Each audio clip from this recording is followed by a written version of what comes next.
Pale nyuma mambo ya matibabu yalikuwa ni kama ni starehe ya wale watu wako na uwezo na matajiri kulipa.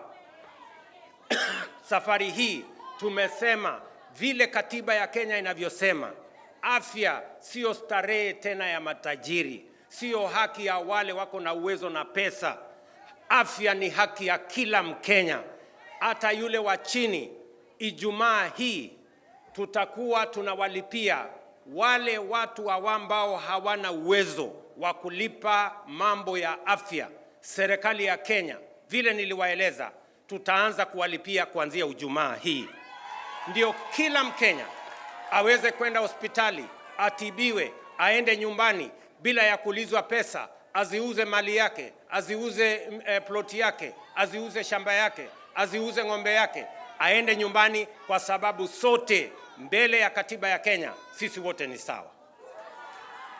Na nasema hapa Mombasa ndio county number 1 kwa mambo ya afya.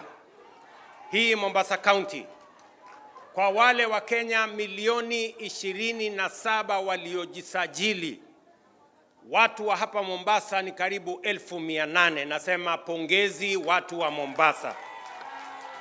Na tumekubaliana na kaunti zetu zote ya kwamba mwananchi akienda hospitalini atibiwe, apatiwe dawa, adungwe sindano kama ni wakudungwa sindano, lakini aende nyumbani bila ya kuulizwa pesa yoyote, kwa sababu serikali ya Kenya imetoa pesa ya kuhakikisha kwamba kila mwananchi anashughulikiwa. Na kama kuna hospitali inalipisha wananchi, tunataka tuelezwe, ndio tujukue wale ambao wanafanya kazi hiyo, tuwapeleke jela.